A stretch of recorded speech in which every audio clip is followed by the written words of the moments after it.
bowl well, and then all of a sudden 2 or 3 weeks later they're running in like Bambi and falling over, and their coordination's all over the place. Growth spurts are an interesting one because there are some considerations. We could get quite geeky about peak height velocity and trying to predict heights and all this kind of stuff. But if a bowler is going through a growth spurt, I think it's important to acknowledge that. And also, coaches, I think, need to understand that there could be a risk by bowling a lot as they're going through a growth spurt, particularly if it's their torso, their spine that is growing.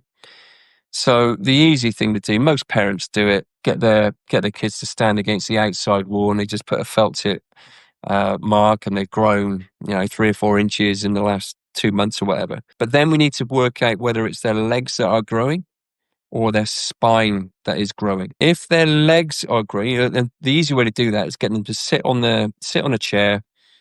You feel for their hip, and you take a measurement from their hip to the outside of their knee, and you log it. So if they've grown, you get them to you measure the length of their upper leg as well. If it's their leg that is growing, you don't need to stop them or reduce the amount that they bowl. But if it's their spine that is growing, you don't have to stop them bowling at all. But you might want to consider bowling them less or at a lower intensity whilst they're just going through their spine, lengthening, their muscles working hard, and their tendons and ligaments working hard to keep up with that growth.